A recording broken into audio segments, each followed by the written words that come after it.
Allow me to introduce myself. I am Claire. At 49, I find myself reflecting on the last 20 years. A span marked by a series of routines that appear flawless to the outside world, yet resonate with an unsettling emptiness within. My husband is a steady provider. My daughter has just graduated and secured her first job. Our home remains tidy, and our calendar is filled with the familiar rhythm of dinners, birthdays, and anniversaries. Yet, at some point in this journey, I began to lose touch with my true self. My husband and I hardly engage in conversation beyond discussing bills and our schedules. My daughter Emily is 24, brimming with vitality, pursuing her own dreams, carving out her own path. What about me? As dawn breaks, I rise to greet the day with yoga, tackle my to-do list, and seek solace in the company of podcasts and novels, all in an effort to ward off the solitude that gently weighs upon my heart with each passing day. When Emily secured her position at a mid-sized company in the heart of downtown, I felt a deep sense of pride. After tirelessly navigating her college years, juggling internships and part-time jobs, the day she received the news of her hiring, her voice quivered with elation as she called me.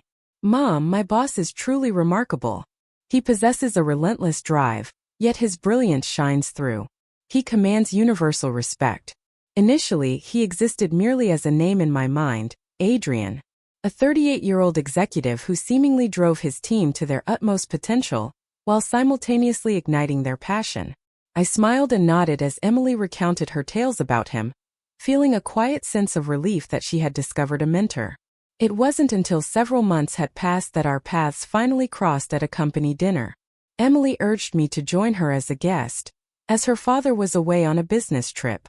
I nearly declined. The thought of enduring speeches and mingling left me feeling like an outsider, middle-aged, lost in a crowd of vibrant young professionals. Yet I went for her. The dinner took place in an opulent ballroom in the heart of downtown. I slipped into a navy dress that had languished in my closet for years, a piece both simple and elegant, though I found myself questioning whether it still suited me. I recall being positioned by the entrance, a glass of wine in hand, striving to maintain an air of composure as Emily made the introductions to her colleagues. And then he emerged. Adrian. He stood tall and confident, clad in a perfectly tailored suit that fit him as seamlessly as his smile. He commanded the room's attention effortlessly, as if it were a natural extension of his being. As Emily pulled me closer and introduced me with, "This is my mom," I reached out my hand with a sense of decorum, anticipating the customary brief shake and nod. Yet he held on a moment longer. His gaze, keen yet inviting, rested on me, examining me in a manner that made me feel acknowledged. He grasped my hand for a moment longer than necessary, his smile hinting at a depth of meaning left unexpressed. "It's a pleasure to meet you," he remarked, his voice calm and unwavering. I whispered my gratitude, suddenly conscious of the warmth blooming in my cheeks. It was merely a fleeting thought, I reassured myself. A courteous introduction, if you will. As the evening unfolded, I found myself meeting his gaze repeatedly from across the table. He chuckled at just the right times, guided discussions effortlessly, yet occasionally, his gaze would return to mine. With every instance, a sensation stirred within me, a flutter in my stomach that had long been absent from my life.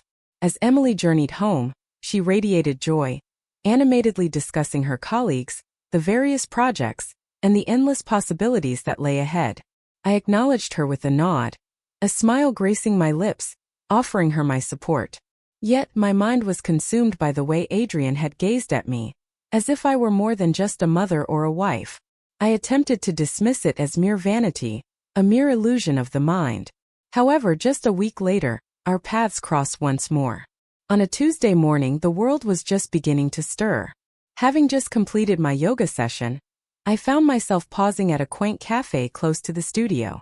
As I sipped my cappuccino and scrolled through my phone, a voice I recognized drifted in from behind me. "Claire." I pivoted and there he stood. This time it's a departure from the suit, opting for a sharp shirt with sleeves rolled up, effortlessly casual yet still polished. He flashed a smile, and before I had the chance to utter a word, he moved toward the counter. "I've got her drink covered," he said to the barista. I objected, yet he dismissed me with a casual gesture. "Think of it as a gesture of gratitude." Your daughter is truly remarkable. She is among my finest. Fate conspired to bring us together at the same table. Initially, the conversation revolved around light topics, discussing Emily, touching on work. Yet, the dialogue veered into a different realm. He inquired about me, my existence, how I spent my days. At long last, someone truly paid attention. Not from a sense of duty, not with a wandering mind, but with genuine attention. As we reached the end of our coffee, an unexpected ache settled in my chest, revealing a depth of feeling I hadn't known existed. I reassured myself that it posed no threat. Only coffee. Merely à dialogue. Merely a gesture of kindness from my daughter's employer. Yet, upon returning home, I found myself unable to cease the relentless replaying of it in my mind. His eyes softened as I spoke. His laughter enveloped me, as if it were crafted solely for my ears. That night, as I lay beside my husband, his soft snores filling the air, I found myself gazing at the ceiling, my thoughts ensnared in a web of perilous intrigue. I was aware that I needed to put an end to it before it even started. Yet a tiny, audacious fragment of my being murmured, "When did you last experience such vitality?" Following our time at the cafe, he transformed into a subtle whisper throughout my day. As I loaded the dishwasher, I found myself absent-mindedly smoothing my hair, as though he were just moments away from stepping into my kitchen. As I walked by a mirror, I found myself pondering the moment I had ceased to select a hue for my lips. It was utterly absurd. I voiced my thoughts aloud as I folded the laundry. A week later, I encountered him once more. Same cafe, same hour following yoga. It had that serendipitous quality, as if some events are destined to unfold. He opened the door for me, that subtle half-smile already gracing his lips. "What about your order?" He inquired of the barista, as if he had practiced not to sound as though he recalled. I made an attempt to settle the payment.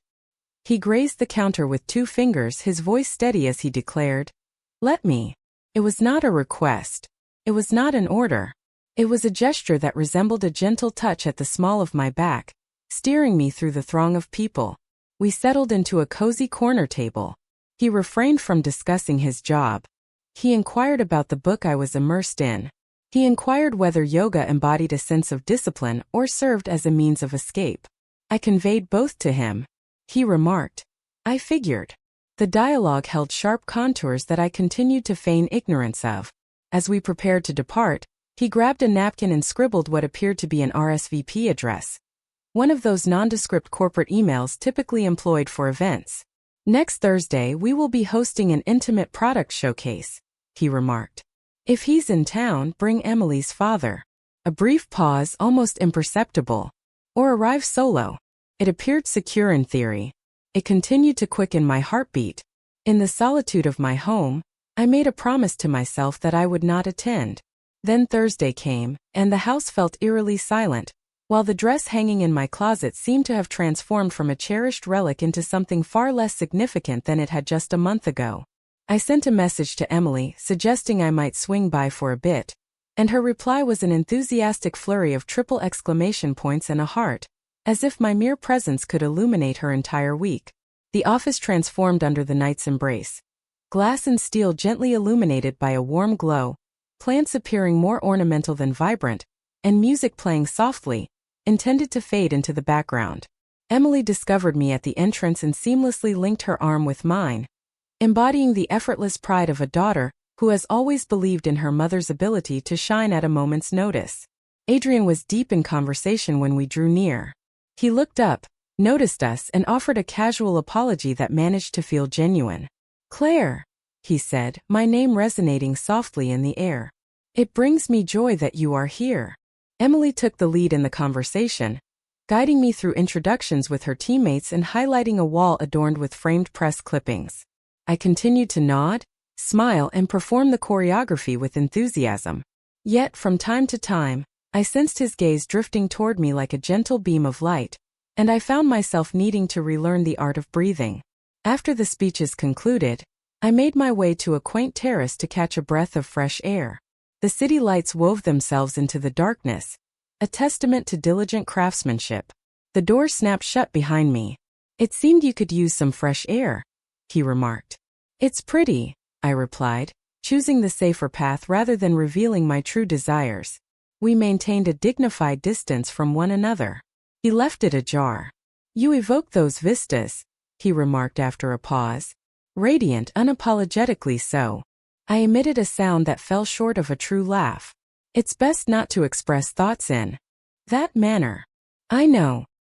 He shifted his gaze, allowing me a glimpse of the weight of his own reprimand settling in. I shall refrain should that be your wish. In that fleeting moment I could have easily claimed otherwise. I did not take it. Within the confines of the room, a glass was gently clinked, beckoning for attention. On the terrace the night lingered in silence free from judgment. Emily flung the door wide, her cheeks aglow with the satisfaction of her labor. "At last you've arrived," she said to me and to him. "Adrian, the vendor needs you for a second." He nodded, his professional demeanor returning with a practiced elegance. Before he departed, he effortlessly slipped off his jacket and draped it over my shoulders in a gesture so instinctive it took me by surprise. "You look cold," he remarked plainly. He had vanished before I had the chance to give it back. I draped that jacket around me for the remainder of the evening, as if it were a hidden treasure. Later, as I sat in my car, I discovered his business card tucked away in the pocket. No message. Only his name, the organization, a figure. The suppression of it seemed far more perilous than any written word could convey. I refrained from making the call. Not on that particular night. Not the following. Yet, as Sunday slipped into the quiet of night, with the house enveloped in silence and the air heavy with the promise of an unfulfilled storm, an email appeared. From that all-too-familiar event address. "I appreciate your presence here. You transformed a bustling evening into a serene experience." I gazed at the screen until self-loathing crept in, a bitter companion to my fixation. After much contemplation I typed, erased, retyped, and ultimately hit send. "You throw a good party. Emily is fortunate to be employed by someone who has faith in her abilities." His response arrived swiftly. "Her talent is undeniable, and she discovered that in some distant place." I shut the laptop softly, as one might close a door with care, for to slam it would be to confess something unspoken. Time flowed on. My husband has departed on yet another journey. Emily sent me pictures of her new desk plant, radiating the same joy as a child presenting a kitten. The mundane enveloped me like a shifting storm. Yet, the fragment of my being that had stirred to life in that grand ballroom refused to succumb to slumber once more. One evening, I set out to collect Emily after she had lingered to meet a pressing deadline. The lobby exuded a serene hush, a refined stillness that carried the scent of lemon and the weight of policy manuals. She approached with a light jog, pressed a kiss to my cheek, and then suddenly recalled a file she had forgotten upstairs. "Just 2 minutes," she assured, already making her way to the elevator. I perched on a leather bench, my hands neatly folded, embodying the essence of a woman untouched by the transgressions of life. The doors of the elevator slid open. Adrian emerged into the world, sleeves rolled up and tie casually loosened. He appeared weary, much like those who have shouldered the weight of the day for far too long. "Anticipating Emily?" he inquired. "Indeed." He positioned himself, neither too near nor too distant, hands intertwined, gazing at the ground as though it held secrets waiting to be uncovered. "You know," he said at last, "I keep reminding my team that the distinction between attention and pressure lies in intention." He cast a sidelong glance. "I don't want to feel pressured." The words flowed within me, a blend of soothing warmth and caution. "In that case, don't be," I replied. It turned out gentler than I had envisioned. Emily came back, panting, with a sparkle in her gaze. He stood, exuding an air of professionalism. "Sleep well, Claire. Drive safe." To Emily, "Great work today." The elevator enveloped him once more. That evening another message arrived. "If I crossed a line on the terrace, I apologize." The thought trailed off into silence. A moment later another message appeared. "I enjoyed our conversation." After an hour of contemplation, I finally decided to respond. I enjoyed it as well.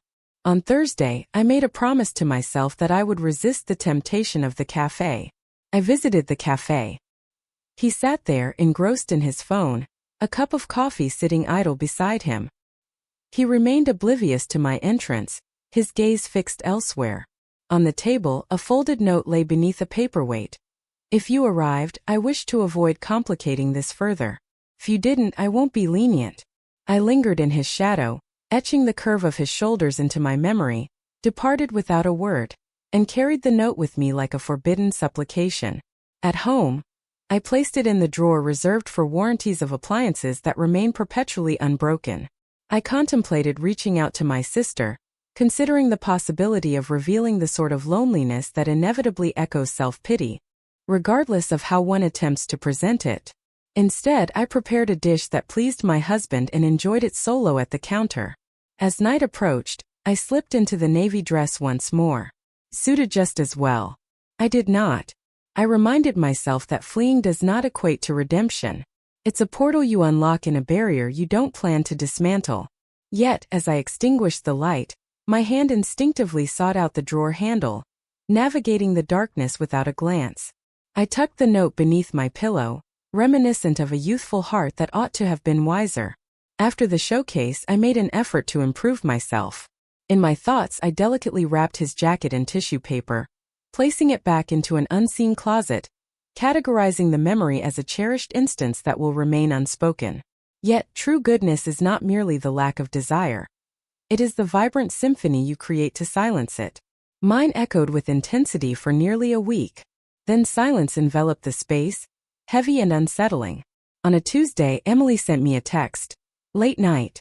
Would you be able to give me a ride?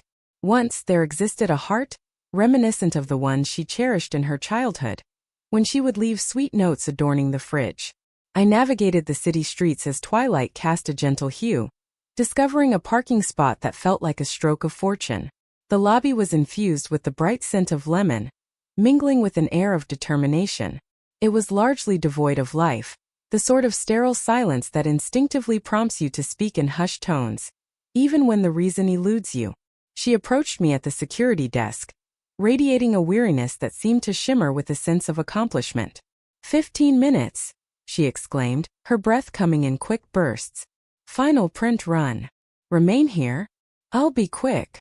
She dashed back toward the elevators, her ponytail swinging like a metronome. I perched on a leather bench, embodying the essence of a woman untouched by transgression. As I perused a fleeting news story, an unexpected sensation washed over me, akin to a gentle hand resting on a chilly shoulder. Claire. Adrian. Sleeves rolled up, tie askew, that familiar ache of fatigue settling in at his throat, a sensation men know all too well when the day drags on interminably. He hesitated before taking a seat.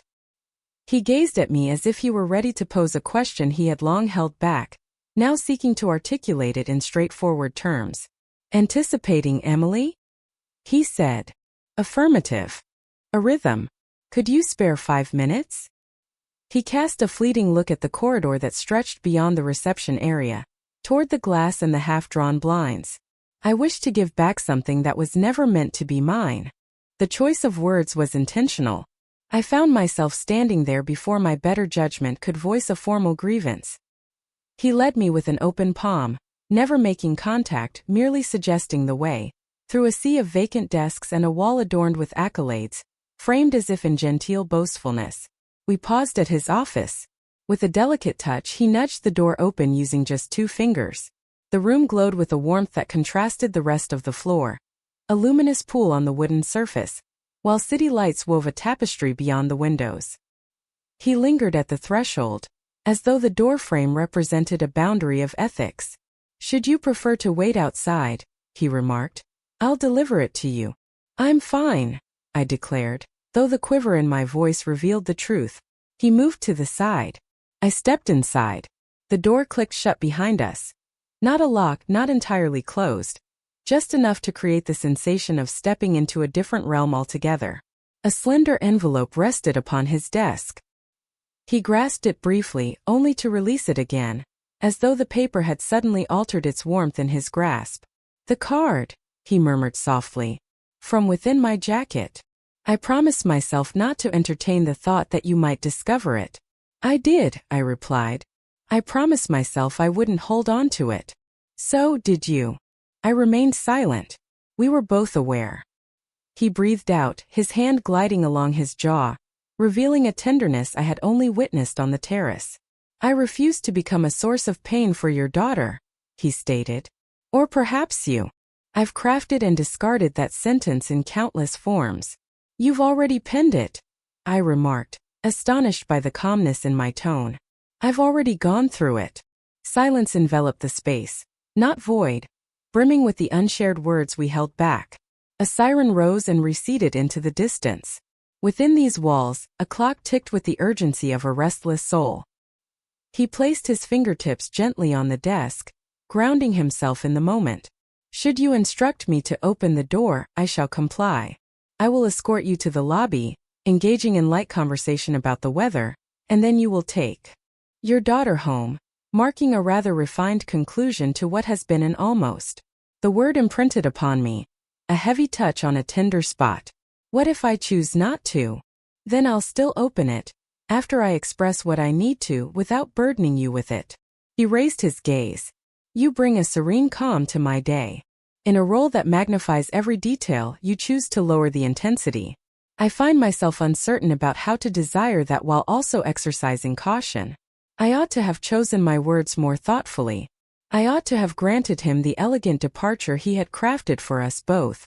Instead, I found my own voice responding from a place far bolder, or perhaps more reckless, than I typically allow it to roam. Shut it, I commanded. He remained still for a moment. He captured my gaze with a blend of assurance and accountability, then gently pulled the door closed, the latch clicking softly yet resolutely. He left it unlocked. There was no necessity for him to do so. The room was aware of our decision.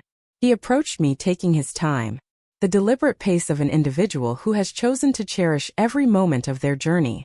He paused just within reach of truth. His hands lay bare, palms facing upward. Is it permissible? He inquired. I inclined my head in agreement. Words seemed inadequate for the task at hand. His fingertips brushed against my wrist first, where the pulse beats just beneath the surface. He wasn't probing my heart. He was inquiring of it. From that point his hand glided to my forearm, ascending, tracing consent slowly until his palm cradled my jaw. It possessed a certain formality, reminiscent of rituals, a sequence of movements designed to transform desire into purpose. He kissed me as if it were a greeting he had longed to express for months, free from greed, genuine and authentic. A gentle meeting of lips, a delicate tilt, the sort of initial kiss that allows for the possibility of reconsideration. I did not.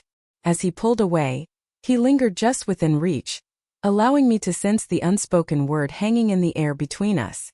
If we continue down this path, he whispered, we can no longer act as if it never happened. I'm not pretending, I asserted. That is the issue at hand. Something within him released, an unfastening I sensed beneath my fingertips as I grasped his shirt. The second kiss was anything but cautious. It was bound to happen. His fingers grazed the nape of my neck, while mine traced the curve of his shoulder. The city beyond faded into a mere hint. The office transformed into a dance of light, air, and the gentle protest of a desk edge as my hip made contact. Claire. He uttered my name with the weight of a promise and a caution. If you ask me to halt, I shall. For years I've been stopping, I murmured. I'm not feeling it tonight. We didn't traverse the entirety of the cosmos within those four walls. We avoided the sort of error that would leave behind clear traces. Our lips met as if we were aware of the risks, yet we willingly embraced the fire. We discovered the contours of one another's breath. We allow our foreheads to meet in a serene embrace, a space where apologies fade away. For here, consent is the sole dialect shared between us. As we finally drew away from each other, it seemed the clock had pilfered more moments than we had truly experienced. I adjusted my dress. He meticulously arranged his tie, a man reconstructing the image of himself that the building recognized. He extended his hand toward the door, then hesitated. There's just one rule, he stated, his voice returning to its calm steadiness. Emily always gets this for free. Should we proceed, it resides in an isolated chamber. If that becomes unattainable, I will bring it to a close. Not you. I bear it. I felt the urge to debate the concept of fairness, I longed to express my gratitude. I yearned to kiss him once more. Instead, I uttered, "Thank you." For there are moments when gratitude serves as the sole barrier against the deluge. He swung the door open. The atmosphere of the hallway enveloped us, refreshingly cool, yet courteous. We strolled side by side, as if we had always adhered to the path laid before us.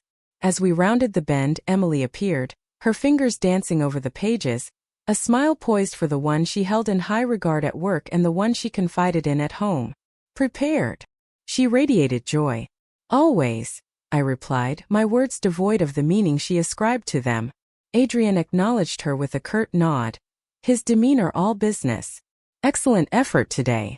Take care of yourself. To me, travel safely. In the elevator's mirror, I observed my own refusal to glance back. That evening a message arrived. You were correct to be genuine. If you require me to turn back time, just let me know. If you don't, Thursday at 6 p.m., the hotel bar just 2 blocks away. We can gather among the masses and choose to embrace our fears in unison.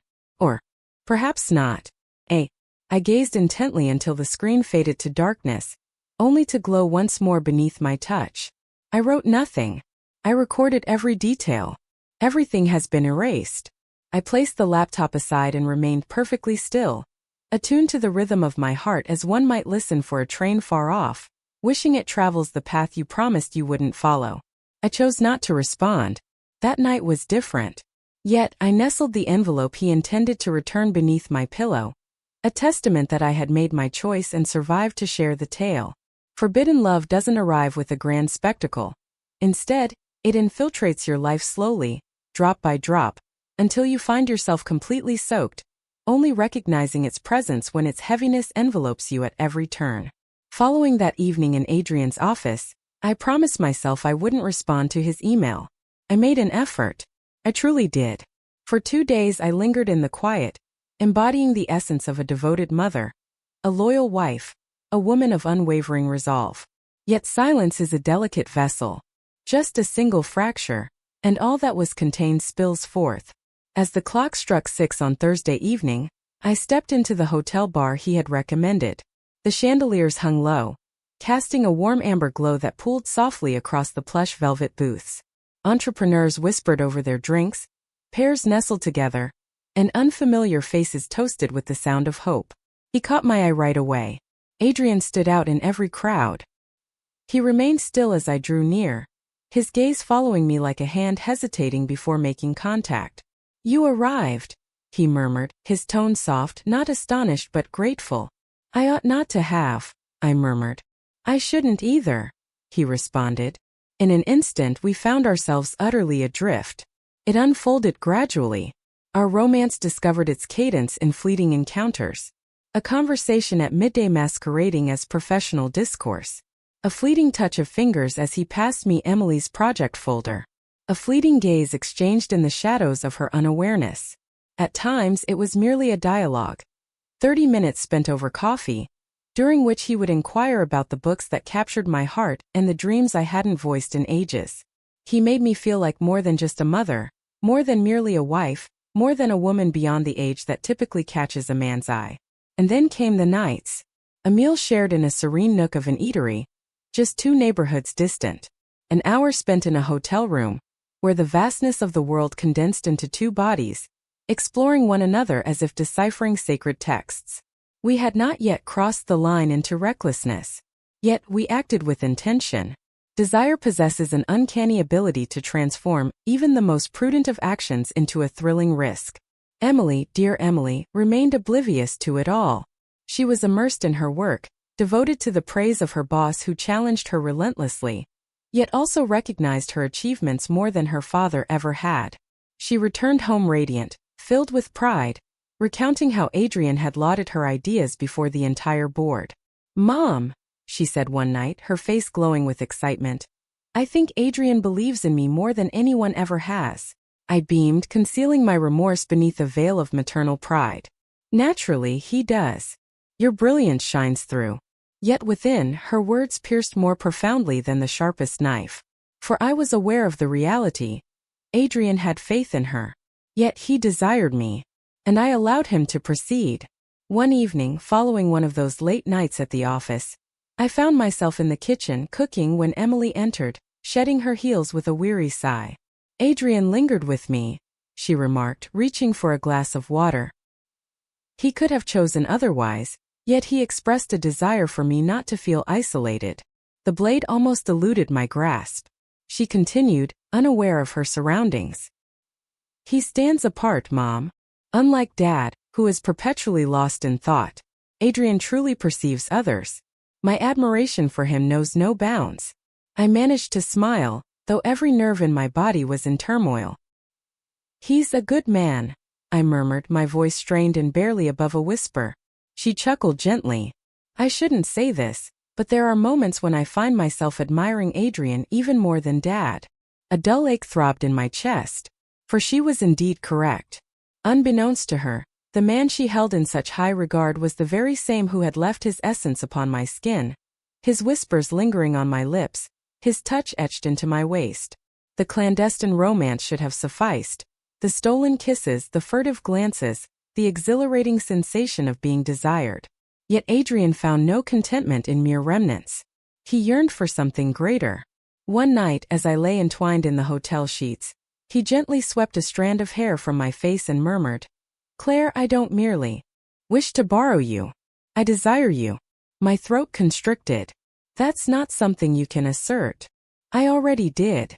His lips brushed against the delicate curve of my throat. "I will continue to repeat it until you accept the truth." As I navigated the road that night, Emily's words reverberated in my mind. "Adrian has faith in me like no one else ever has."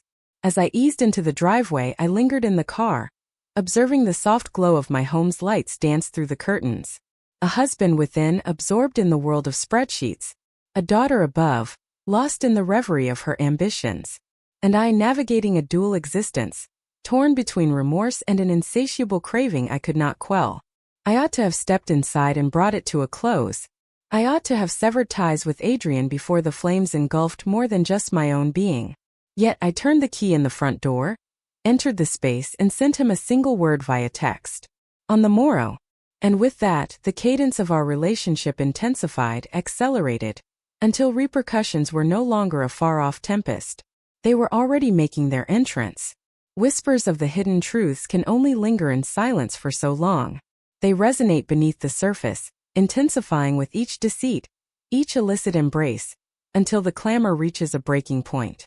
The moment of reckoning arrived sooner than I could have ever anticipated. Emily was the one who set it all in motion. One evening she returned home sooner than expected, her voice resonating through the hallway. "Mom!" I can hardly contain my excitement. "Adrian has extended an offer for me to join the expansion project in Chicago. It has the potential to transform everything." My heart sank. Adrian had kept it from me. He had not so much as suggested a word. She leaped into the kitchen, her face radiant. "He mentioned that he would like me to observe him more intently.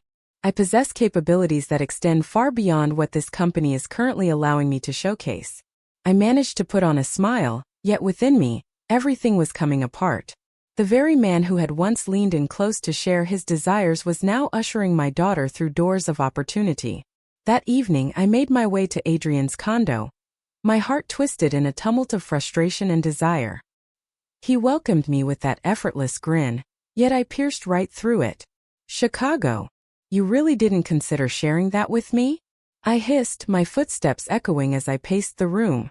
With a weary sigh, he ran his fingers through his hair. "Claire, this is a matter of business. She is worthy of the chance." "She is my daughter," I retorted sharply. "You hold the position of authority over her.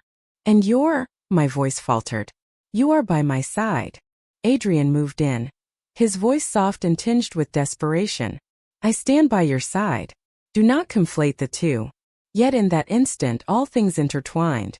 My affection for Emily, the bitterness I feel towards my husband, the insatiable craving I have for Adrian. The tempest raged, a chaotic force devoid of a core, ripping asunder all in its path. 2 weeks later, the storm unleashed its fury. On a Saturday morning, the world seemed to awaken slowly. Emily enjoyed a leisurely brunch with friends, while my husband was engrossed in a mountain of weekend emails. My phone vibrated with a message from Adrian. I need to see you. My workspace. At this moment, an undeniable urgency beckoned me forward. I quietly slipped away, informing my husband that I was off to run some errands. As I stepped into Adrian's office, I found him in the company of another. Emily sat on the edge of his desk, a playful laugh escaping her lips at something he had just uttered. My stomach felt like a heavy stone. She looked up taken aback. Mother, what brings you to this place? For one intense second, Adrian's gaze locked onto mine. I witnessed the surge of anxiety, the ominous signal. He swiftly cleared his throat. Emily, your mother just stopped by. Could you please retrieve that file from the copier? As she emerged, I whispered sharply. What are you doing? His jaw clenched. Claire, it's not as it appears. She is simply filled with excitement. I am guiding her on her journey. Yet the reality was too much to bear. Observing their connection, witnessing her unwavering trust in him, I came to understand the gravity of my actions. I had obscured every limit. I had allowed a hidden truth to smolder too near to those I cherished. A week later, the last fracture revealed itself during dinner. Emily scrolled through her phone, a smile gracing her lips. What's amusing? What did my husband inquire? She let out a soft melodic laugh. Nothing. Adrian just sent me a message regarding work. A change flickered in my husband's expression. He cast a fleeting look my way before shifting his gaze back to her. Did Adrian send you a text? What do you do when you're not at work? Emily gave a slight shrug. Indeed, he offers his unwavering support, beyond what many leaders do. And then, his gaze darted in my direction. A glimmer of doubt, a spark that threatened to ignite if I didn't extinguish it at this moment. In the solitude of that night, I found myself gazing into the mirror, confronting my own reflection. A woman caught in a whirlwind of passion, desire, remorse, and the longing for freedom. I lingered on the memory of Adrian's hands upon me, his voice whispering in my ear.